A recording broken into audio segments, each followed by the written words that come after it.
வணக்கம். அனுபவ உண்மைகள் சேனல்கள் மூலமாக கருணாமூர்த்தி. இன்னைக்கு என்ன நம்ம பார்க்க போறோம் அப்படின்னா, இடுப்பு வலி சம்பந்தமா நிறைய பேர் இருக்குது. இந்த இடுப்பு வலி இப்போ நிறைய பேருக்கு இருக்குது. அது 35 வயசுக்கு மேலே உள்ளவங்களுக்கு, முன்னாடி உள்ளவங்களுக்குலாம் வந்துகிட்டு இருந்தது. இப்போ பார்த்தோம் அப்படின்னா இந்த சின்ன பசங்களுக்கும் நிறைய வருது. 25 வயசு 23 வயசுலாம் நிறைய பேர் இடுப்பு வலி, பேக் பெயின்லாம் சொல்லிட்டு இருக்காங்க. ப்ளஸ் இந்த பேக் பெயின் ஏன் வருது அப்படின்னா, இப்போதைக்கு வேலைகள் உள்ள சம்மந்தப்பட்டது. இப்போ உட்காந்து வேலை பார்க்குறாங்க, சில சமயத்தில் பலு வேகமாக தூக்கிடுறாங்க. அந்த மாதிரிலாம் இருக்கும்போது இடுப்பு வலிக்க ஆரம்பிச்சிருது அவங்களுக்கு. அந்த இடுப்பு வலினால அவங்களுக்கு ரொம்ப அவசியம் இருக்குது. அதனால் நம்ம அந்த இடுப்பு வலி வராமல் இருக்கிறதுக்கு ஒரு 3 எக்ஸசைஸ் சொல்லித்தரேன். அதை நீங்கள் செஞ்சீங்க அப்படின்னா உங்களுக்கு பர்மனெண்ட்டாக உங்களுக்கு இந்த இதே வராது, பேக் பெயினே வராது, அதாவது இடுப்பு வலியே வராது.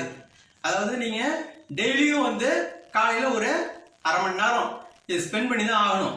இடுப்பு வலி உங்களுக்கு வரக்கூடாது அப்படின்னா நீங்கள் அரை மணி நேரம் ஸ்பெண்ட் பண்ணி தான் ஆகணும். நான் எதுவுமே செய்ய மாட்டேன், எனக்கு இடுப்பு வலி சரியாயிடணும் அப்படின்னீங்கன்னா உங்களுக்கு எப்பயுமே சரியாகாது. அப்போதைக்கு மாத்திரையோ மருந்தோ நீங்கள் போட்டிங்கன்னா கூட அந்த டைமில் சரியாகுமே ஒழிஞ்சு உங்களுக்கு பர்மனெண்ட்டாக அது சரியாகாது. அதுக்கு தான் சொல்கிறேன், நீங்கள் எப்பயுமே இந்த அரை மணி நேரத்தை உங்களுக்காக செலவு பண்ணி நீங்கள் தொடர்ந்து ஒரு 15 நாளோ 20 நாளோ செய்யும்போது உங்களுக்கு நீட்டாகிடும். அதாவது ஒரு 2-3 நாள் செய்யும்போது உங்களுக்கு பெயின்லாம் ரிலீஃப் ஆகுறதுன்னு தெரியும். உங்களுக்கு அந்த பேக் பெயினே இருக்காது. நீங்கள் தொடர்ந்து செய்ய என்ன ஆகும் அப்படின்னா, அந்த ரத்த ஓட்டங்கள் சர்க்குலேஷன் சரியாக ஆரம்பிச்சிருச்சு அப்படின்னா உங்களுக்கு அந்த பேக் பெயினே வராது. அந்த ரத்த ஓட்டங்கள் சரியாக உங்களுக்கு அந்த இடத்துல கிடைக்காம இருக்கும்போது தான் அந்த ஜவ்வு மூலயமா உங்களுக்கு அந்த பெயினை உண்டு பண்ணுது. இந்த இடத்துல பெயின் இந்த ஹிப்பில் உள்ள அந்த ஜாயிண்ட்டில் உள்ள ஜவ்வுலாம் கொஞ்சம் கொஞ்சம் விலகி வந்துடும். அப்படி இருக்கும்போது அப்போ என்ன ஆகும், ரத்தம் ஓடும்போது அது தடைப்படும். அந்த ரத்த ஓட்டத்தை நம்ம சீராக காலிலேருந்து உச்சந்தலை வரைக்கும் அந்த சர்க்குலேஷன் சரியாக இருந்தது அப்படின்னு வச்சுங்களேன், உங்களுக்கு உடம்புல எந்த பிரச்சனையுமே இருக்காது, எந்த வலியுமே இருக்காது.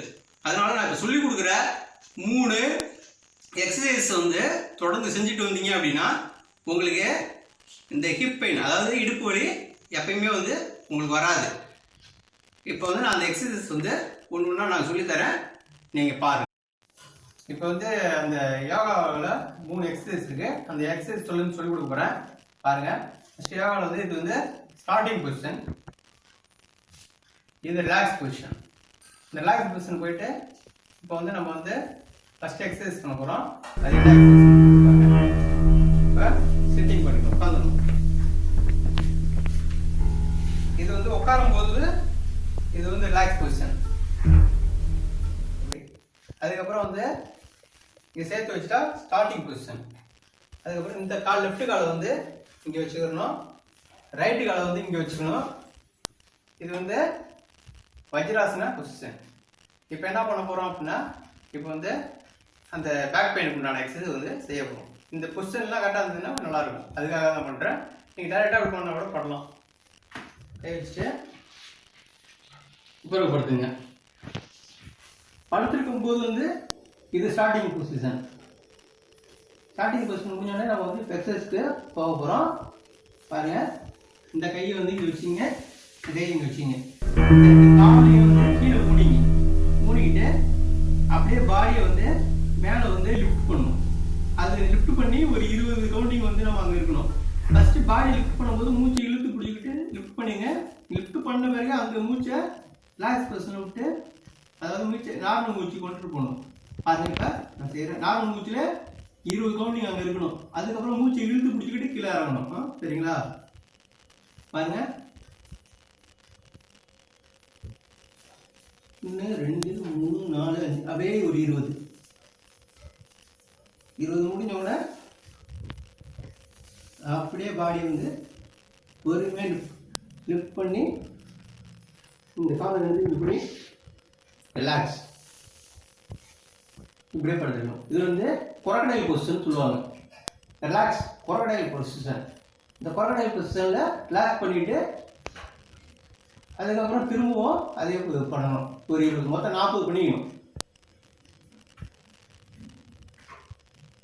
பாருங்க, 2வது வண்டி 20.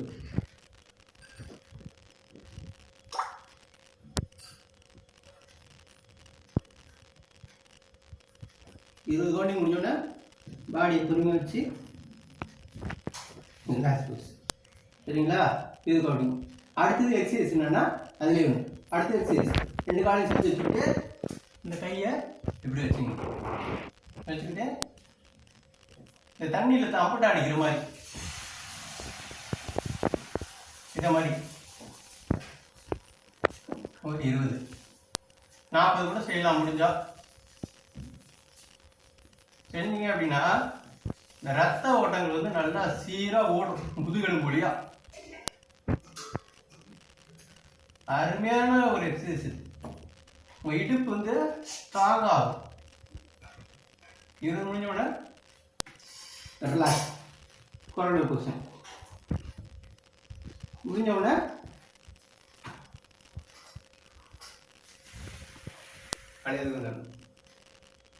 இது இது வந்து சிட்டிங்கில் உட்காந்து ஒரு ஆசனம். இப்படி ஃபர்ஸ்ட் இது பண்ணோம். ஸ்டார்டிங் இது வந்து அட்டன் கால், சோத்து கால் வச்சுட்டு லெஃப்ட் கால் மேலே வைக்கணும். வச்ச பிறகு இந்த கையை இங்கே பிடிச்சிக்கலாம், இந்த கையை நீங்கள் பிடிச்சிக்கணும்.